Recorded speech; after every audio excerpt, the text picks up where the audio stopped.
this is also quite a big day, Professor Marandi, for Iran, biggest delegation from South Korea since the establishment of relations back in the 1960s, and huge tag of bilateral trade and economic deals, Professor. Yes, this is the first visit at this level from South Korea to Iran. And Iran and South Korea have always had very strong relations, especially economic relations between the two countries have been very good. Of course, after the United States began to impose secondary sanctions and put pressure on South Korea, that trade declined. But I think now the South Korean government is interested in returning that to normal, and especially since countries on the other side of the Persian Gulf are showing signs of economic difficulty and potentially future instability, the South Korean government would like to focus more on Iran so that they don't have all their eggs in the wrong basket.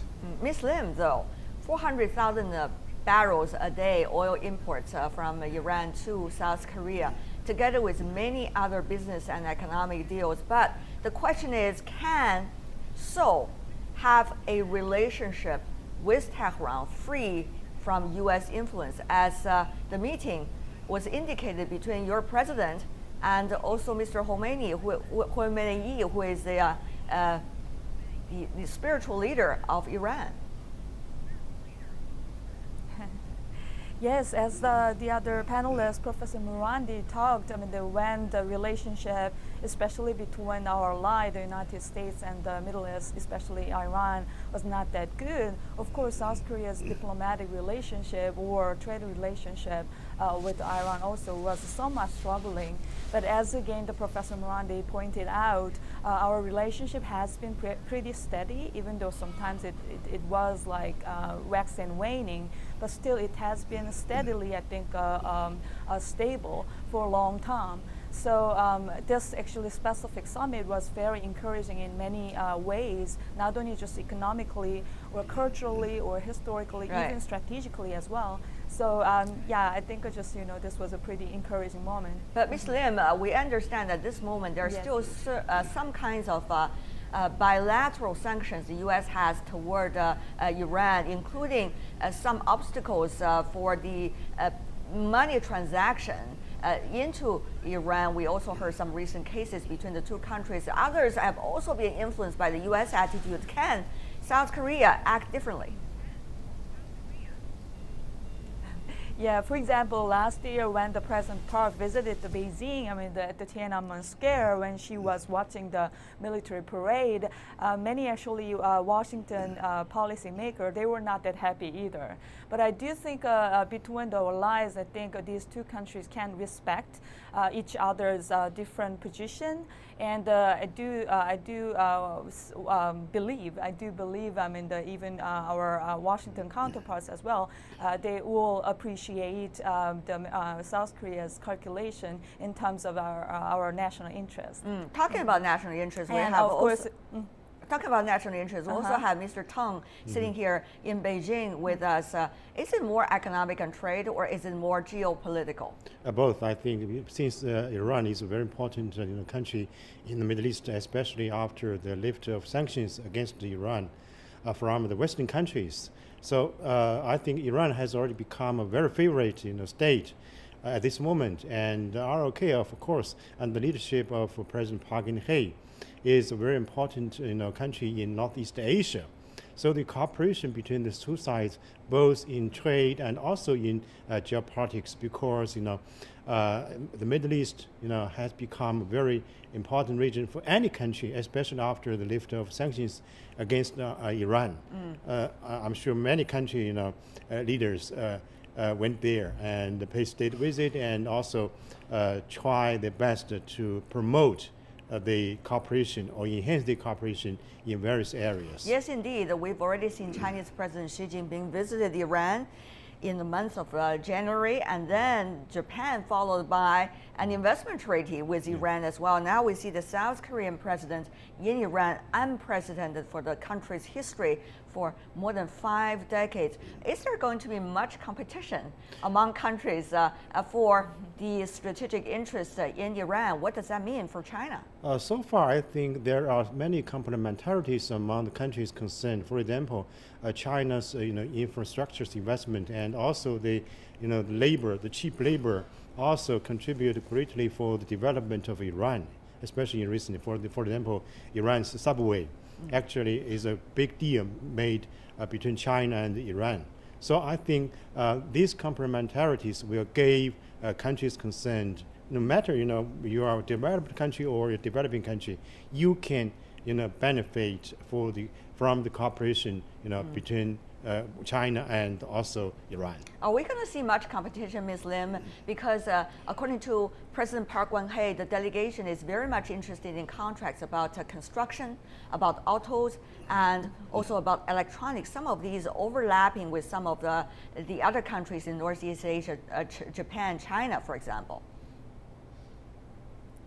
Yes, that's very true. As the other panelists pointed out, between the Middle East and the Northeast Asia, there are complementarity. But the thing is, among the Northeast Asian countries, we do definitely a competitive structure, especially in terms of the competitive advantage. So I do see that kind of competition, but I don't want to see that kind of zero-sum game like a competition here in this region. For example, this time, the President Park not only just encouraged all this conventional industry like a plant or shipbuilding or those heavy industry, but also she also encouraged more like a softer or light or more high technology oriented industries as well. So I think we can diversify all this kind of trading products more than before. Despite all of this diversity we talk about, still many people are interested in Iran's oil. Iran's oil export have risen sharply since the lifting of sanctions. The country has set its sights on exporting 4 million barrels of crude oil every day. Buyers of Iranian crude worldwide have been going up in numbers dramatically. Besides long-term customers like China, European countries are also increasing their orders. Asian countries, Japan, South Korea, we talked about, who do not enjoy large oil reserves, have also plunged into Iran's oil market. India has also raised its oil imports from Iran significantly. Professor Marandi, what does that mean? This is certainly a very pleasant situation, I guess, for Tehran. Yes, it's important for Iran, obviously, to increase its exports. Of course, Iran is attempting to increase its petrochemical production as well as its refinery capacity as well. It does not want to just simply export crude oil. But the market is looking to Iran very favorably.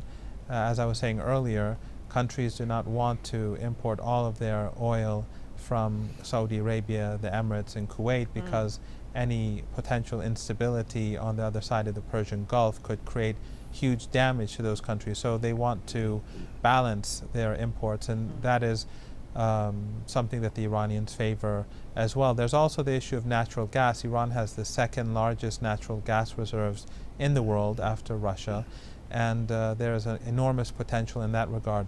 Another issue I think that's important to note is that Iran has a policy of looking to the east, and it does recognize that the balance of power and is shifting towards Asia, and that Asian powers are on the rise, and that gives good opportunity for China, countries like China and South Korea, while there is competition.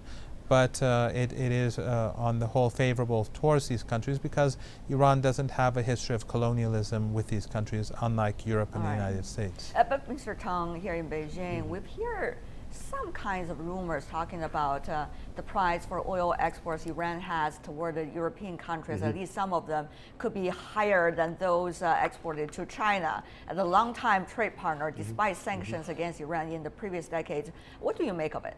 Of course, this is actually a marketing policy by Iran at this moment.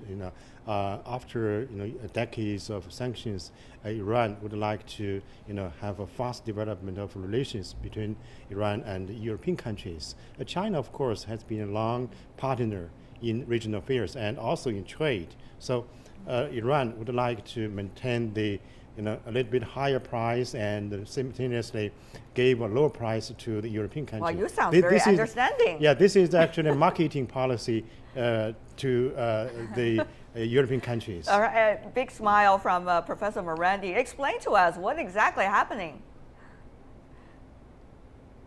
Well, I'm not well aware of the specifics of the Iranian oil trade relationship with Europe, but I think that what your guest in the studio said is true, that initially when Iran is attempting to regain new markets, it may give some a better or more favorable price in order to persuade buyers to move away from their current suppliers.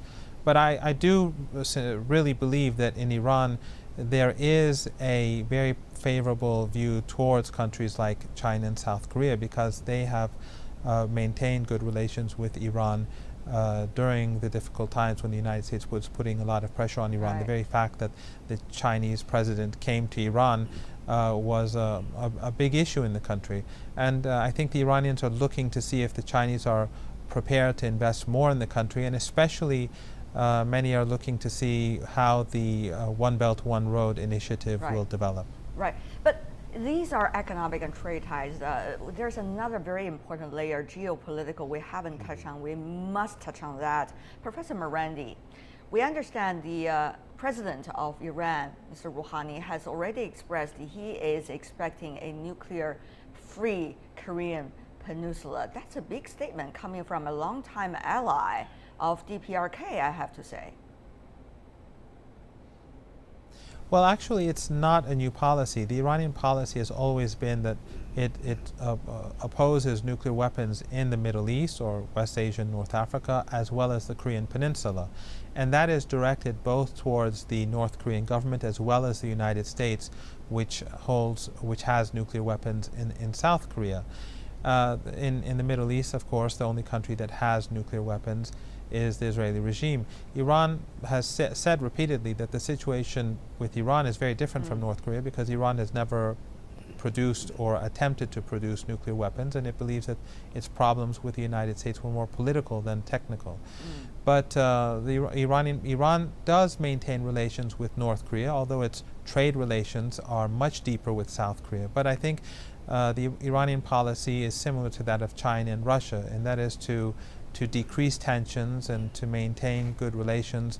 But Iran has nothing to do at all with the North Korean nuclear program. All right, there has been several layers of development between Iran and the DPRK, Ms. Lim, when it comes to missile technologies and also nuclear technologies. Back in the 1980s, there was contact between the two. DPRK supplied the Scud missiles to Tehran at the time of the Iran-Iraq war. Then there was also suspicion coming from the US. We don't know, we cannot confirm at this moment whether there has been any technological information exchange between Iran and the DPRK on the nuclear issue, whether it's nuclear weapons or the safety use of nuclear energy. And then there has always also been a ban or a sanction against certain individuals from Iranian organization who Washington suspected at least of providing some kinds of technology and information working on the Iranian side. So what do you make of this statement coming from the Iranian president? What can South Korea expect? What does that mean? South Korea pulling away, ally of DPRK, really?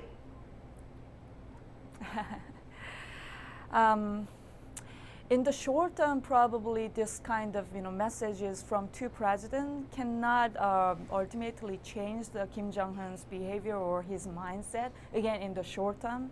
But in the longer term, I do think, I do expect this Iranian case can give some educational effect, to North Korea as well. That's my kind of hopeful statement. And plus, I don't think we actually pulling out the Iran from North Korea to our side, because that should be Iran's decision rather than our decision.